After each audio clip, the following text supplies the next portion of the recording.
বেগমপাড়া মূলত একটি প্রতীকী নাম। বাংলাদেশ সহ পৃথিবীর বিভিন্ন দেশের অর্থ পাচারকারী, দুর্নীতিবাজ, রাজনীতিবিদ, সরকারি কর্মকর্তা ও ধনাঢ্য ব্যবসায়ীদের সেকেন্ড হোমকে বোঝানো হয়। তথাকথিত বেগমপাড়া কানাডার টরন্টোতে অবস্থিত। আদতে কানাডায় এই নামে কোনো স্থানের অস্তিত্ব নেই। শাব্দিক অর্থে বেগমপাড়া শব্দটি দ্বারা একটি স্থানের নাম বোঝালেও এটি বহুল আলোচিত মানি লন্ডারিং কেলেঙ্কারি ছাড়া আর কিছুই নয়। বাংলাদেশের পররাষ্ট্র মন্ত্রণালয় বেগমপাড়ার সাথে অর্থ পাচারকারীদের সংযোগ খুঁজে পেয়েছে। বেগমপাড়ায় বাংলাদেশি ধনাঢ্য ব্যক্তিদের স্ত্রীরা স্বামীদের পাঠানো অবৈধ অর্থ দিয়ে বিলাসবহুল জীবনযাপন করেন। চাকরি থেকে অবসর নিয়ে যেখানে লোকেরা কানাডায় তাদের বেগমদের কাছে যায়। বেগমপাড়া একটি বাংলা শব্দ যা উর্দু বেগমপুরা শব্দ হতে এসেছে। তবে উর্দু বেগমপুরো একটি এলাকা বা আবাসস্থল নির্দেশ করলেও সেটি থেকে পরবর্তীতে বেগমপাড়া শব্দটি বাংলাদেশিদের কাছে ভিন্ন অর্থ বহন করে। 2006 সাল থেকে বাংলাদেশ থেকে কানাডায় বিপুল হারে অভিবাসন শুরু হয়। বাংলা শব্দ বেগমপাড়া মূলত উর্দু বেগমপুরা শব্দ হতে এসেছে, যা বৃহত্তর টরন্টো এলাকায় সহধর্মিণীর কলোনি বোঝাতে ব্যবহৃত হয়। হংকং চাইনিজরা শতাব্দী ধরে সেই বেগমপুরায় বসবাস করেন। বাংলাদেশের লোক হাতে গোনা, রয়েছে পাকিস্তানি, ভারতীয় ও তুরস্ক সহ আরব দেশের বেগমরাও।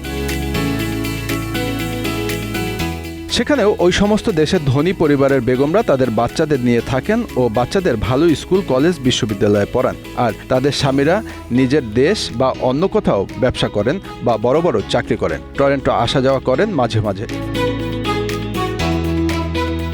অন্যদিকে যারা বাংলাদেশ থেকে অবৈধভাবে উপার্জনকৃত অর্থ বেআইনিভাবে পাচার করে টরন্টোতে বিশেষ কিছু অভিজাত এলাকা সহ কানাডার অন্যান্য অঞ্চলেও স্থাবর অস্থাবর সম্পদ গড়ে নিজেদের স্ত্রী সন্তানদের সেখানে পাঠিয়ে দিয়েছেন, তাদের সেই সব স্থাবর অস্থাবর সকল সম্পদই বাংলাদেশিদের নিকট বেগমপাড়া নামে পরিচিত। সেই হিসাবে কানাডায় বহু সংখ্যক বেগমপাড়া আছে, যে সংখ্যা শতাধিকও হতে পারে। কানাডার টরন্টোর বেগমপাড়া এলাকার একটি বহুল সমালোচিত বিষয় এবং অনেক বাংলাদেশি বেগমপাড়ায় বিলাসবহুল আবাসন কেনা এবং বাংলাদেশ থেকে কোটি কোটি টাকা পাচার করার কারণে রাজনৈতিক আলোচনার গুরুত্বপূর্ণ হয়ে উঠেছে এই বেগমপাড়া। 2021 সালের শেষ দিকে বাংলাদেশের পররাষ্ট্রমন্ত্রী আবুল মোমেন কানাডায় টাকা পাচারের যে গুঞ্জন আছে তা সত্য বলে স্বীকার করেন এবং অর্থ পাচারের 28টি ঘটনার তথ্য সরকারের কাছে আছে বলে উদ্ধৃত করেন। তার এই বক্তব্যের মাধ্যমে প্রথমবারের মতো সরকারের কোনো উচ্চ পর্যায়ের গুরুত্বপূর্ণ ব্যক্তির পক্ষ থেকে বেগমপাড়ায় মানি লন্ডারিং হওয়ার বিষয়টি স্বীকার করা হয়।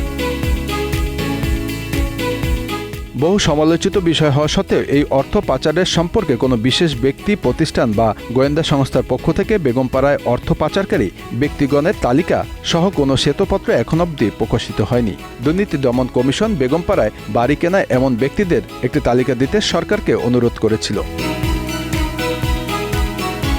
তবে বিভিন্ন সংবাদ মাধ্যমে প্রকাশিত সংবাদে বাংলাদেশের কিছু কিছু ব্যক্তির এই সংশ্লিষ্টতা পাওয়া গেছে। অর্থ পাচার সম্পর্কে বেশ কিছু মামলাও ইতিমধ্যে রুজু হয়েছে, যা দুদকে তদন্তাধীন এবং ট্রায়াল স্টেজে আছে।